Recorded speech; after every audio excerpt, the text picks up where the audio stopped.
सोचने वालों की दुनिया में एक नई वीडियो के साथ फिर से आपका खैर मकदम है दोस्तों। आज का मौजू एक ऐसे दीवाने की कहानी है जो अपनी इजादात के जरिए पूरी दुनिया को बदल देना चाहता था।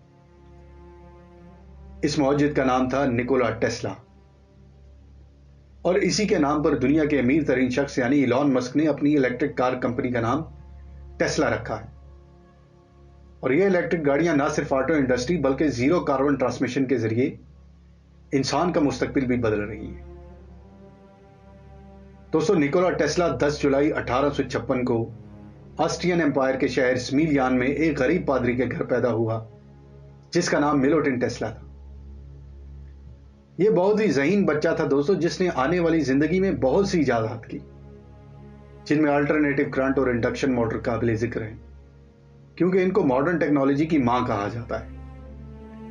और इस वीडियो के टाइटल की मुनासबत से आज हम इसके जिस प्रोजेक्ट के बारे में बात करने जा रहे हैं, इसको दी वार्डन क्लिफ प्रोजेक्ट या टेस्ला टावर प्रोजेक्ट के नाम से दुनिया याद करती है। दोस्तों, ये एक ऐसा मंसूबा था जिसके जरिए ये पूरी दुनिया को मुफ्त और वायरलेस यानी बगैर तार के बिजली मुहैया करना चाहता था। बिल्कुल उसी तरह जिस तरह आज के दौर में हम रेडियो ट्रांसमिशन या मोबाइल फोन सिग्नल्स रिसीव करते हैं। अब यह मंसूबा किस हद तक कामयाब हुआ और किस हद तक नाकाम हुआ, यह तो हम वीडियो में आगे जानेंगे, लेकिन आइए पहले यह जानते हैं कि यह मंसूबा आखिर है क्या था। तो हुआ कुछ ऐसा दोस्तों कि 1901 और 1902 के दरमियान निकोला टेस्ला ने जेपी मॉर्गन नामी एक मशहूर और अमीर तरीन इन्वेस्टमेंट बैंकर को आमादा किया और इसकी मदद से इस टावर के प्रोजेक्ट पर काम शुरू कर दिया। इस टावर की साख्त बिल्कुल एक दरख्त की सी थी दोस्तों।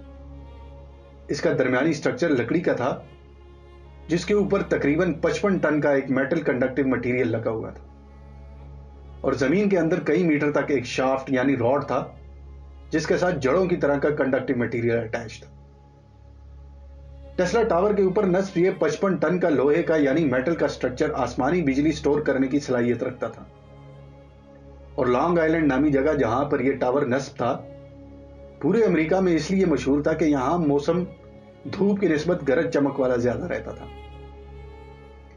आसमानी बिजली को स्टोर करने के बाद यह डूम यानी लोहे का वो स्ट्रक्चर जो इस टावर के ऊपर नस्ब था, इसको इसके बॉटम शाफ्ट और रूट्स तक ट्रांसमिट करता था और जमीन को बतौर ट्रांसमीटर यूज करके कई मील तक बिजली को ट्रांसमिट किया जा सकता था।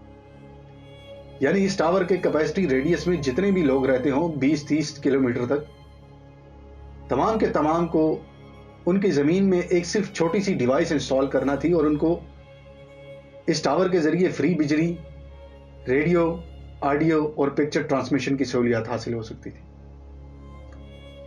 टेस्ला पूरी दुनिया में ऐसे टावर्स का एक जाल बिछाना चाहता था ताकि इनको आपस में इंटरलिंक करके इनके जरिए वो दुनिया के हर कोने की जमीन को मुफ्त बिजली यानी अल्टरनेटिव करंट मुहैया कर सके। अब यहां पर एक सवाल जहन में आता है दोस्तों कि अगर जमीन में करंट मौजूद होता तो क्या लोगों को इलेक्ट्रिक शॉक न लगता? या अगर ज्यादा सादा अल्फाज में पूछा जाए तो अगर जमीन के अंदर करंट मौजूद होता तो क्या हमें करंट न लगता? तो इसका जवाब है कि जब इलेक्ट्रिक फ्रीक्वेंसी एक हद से तजावुज कर जाती है या एक हद से ऊपर हो जाती है तो इलेक्ट्रॉन्स आपकी बॉडी के अंदर जाने की जगह आपकी जिल्द के ऊपर ट्रेवल करना शुरू कर देते हैं, जिस वजह से आप इलेक्ट्रिक शॉक महसूस नहीं करते, यानी आपको करंट नहीं लगता। यह यकीनी तौर पर दुनिया को बदल देने वाला एक प्रोजेक्ट था दोस्तों, जो कभी शर्मिंदा हकीकत ना हो सका और पहले टावर की मुकम्मल तामीर और तजुर्बे के बावजूद भी एक दीवाने का ख्वाब ही रह गया। इसकी एक वजह मुआशी थी दोस्तों और एक वजह साइंसी। मुआशी वजह यह थी कि इसके पेरेंट फाइनेंसियर यानी जेपी मॉर्गन, जिनका तज़किरा हम पहले कर चुके हैं, इनका फाइनेंशियल इंटेंट ही कुछ और था।